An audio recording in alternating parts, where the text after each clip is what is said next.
Hello, can you guys hear me? Okay. I'm hoping my voice holds up, so keep your fingers crossed for me. Progress,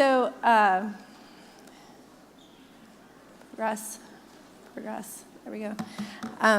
So I founded a company called Celmatix in 2009 because I thought that women should make the important decisions about when to start a family, whether to freeze their eggs, what to do when they're struggling to conceive, based on the most personalized data about their unique biology and not based on averages like age.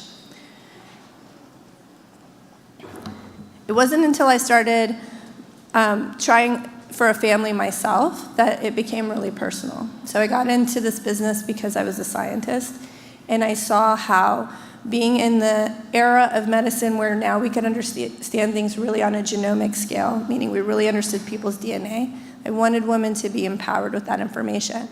Then a few years later, when I started to try to get pregnant, I experienced a really traumatic miscarriage, followed by a year and a half where I wasn't able to conceive. And one of the things that made that period of time in my life so hard was that I felt really alone. I didn't feel like I could talk to anybody about it. And what we've learned over the years of doing surveys and talking to women when they're going through this in their lives is that it turns out I was not alone in this. And so very similar to, I think, what we've been learning about sexual assault and some of these workplace harassment stories, so much of what we go through as women, we're left alone to figure it out. And it turns out that miscarriage and questions about reproductive health and fertility and pregnancy issues and things like that, we really are on our own. And so it really bummed us out, actually, to learn when we did a survey of over 1,000 women around the country that almost half of them who had experienced a miscarriage had never talked to their friends about it. It really, really shook us to learn that almost a quarter of them hadn't even told their partners that they had experienced a miscarriage. Yeah. So just think about the math, right? Almost half of your friends, may have had a miscarriage and gone through this all alone and not talked to you about it. More broadly, when we started to ask them questions about their fertility and how they think about their fertility, what we learned is that over 60% of women who have questions about fertility have never talked to their friends about it, and that 75% of women who have gone through fertility treatments or are thinking about maybe needing to go through fertility treatments also don't feel comfortable talking to their friends about it. We also have been hearing a lot more about egg freezing recently, and what we learned was that a quarter of women who either have undergone egg freezing, so they've frozen their eggs, or are thinking about it, also don't feel comfortable talking to their friends about it. It feels stigmatized somehow. And then finally, 36% of women who are trying to get pregnant have never even talked to their OBGYN about it, right? So these are all staggering numbers. And as we were learning this, we thought, what can we do to help? We're creating these innovative products. We have our Fertilome genetic test and other products that are for the first time giving women this information.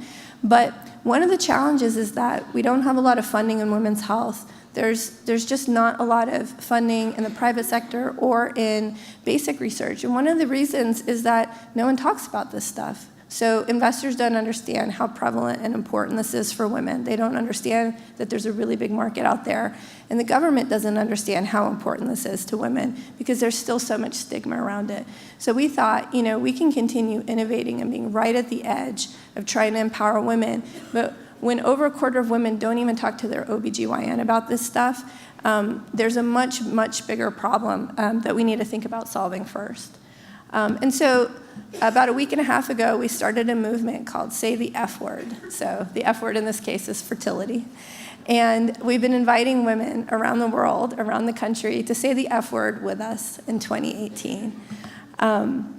We really want to break the stigma and the taboo about talking about fertility and, quite frankly, any aspect of a woman's body or health. We should feel comfortable saying vagina. We should be comfortable talking about our periods. And we're partnered with some really great corporate allies, including Maven. You saw Kate Ryder earlier today on the panel with me. And so we're really happy that a number of companies are starting to get excited and want to say the F word with us in 2018.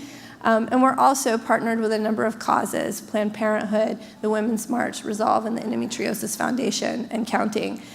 So for everyone who goes to the website and pledges to say the F word with us, they can choose. One of our partners will donate $1 to that cause. So this is a great way to raise money for nonprofits that you care about as well.